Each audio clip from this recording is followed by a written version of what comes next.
Hey guys, Trevor here. And in this video, I'm going to show you how to check DMs on Instagram. Now, open up the Instagram app on your iPhone or Android, and you're going to look for where the messages are.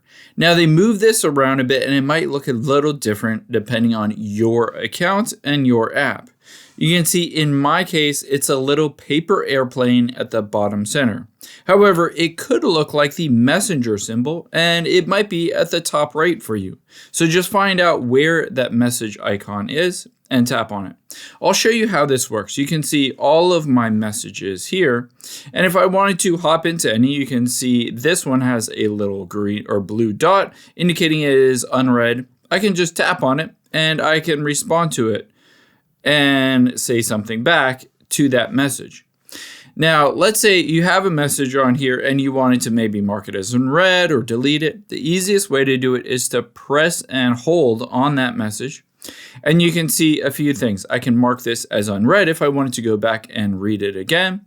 I can delete it. I can mute that person if I wanted to, or I can even pin this to the very top if I wanted to always get back to that conversation.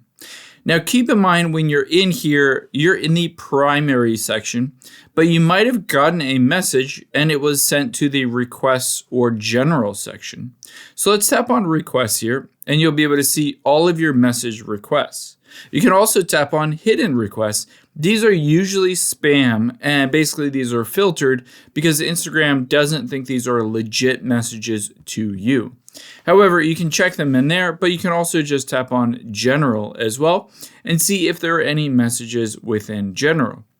Now, if you go into primary and you go into a message with somebody, you can do a bunch of different things within that message. At the top, you can tap on the call button. You can call them within Instagram if you wanted to.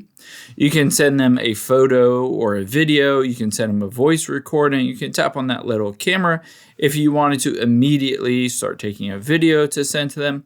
Or you can just old school start typing them a message and then hit send.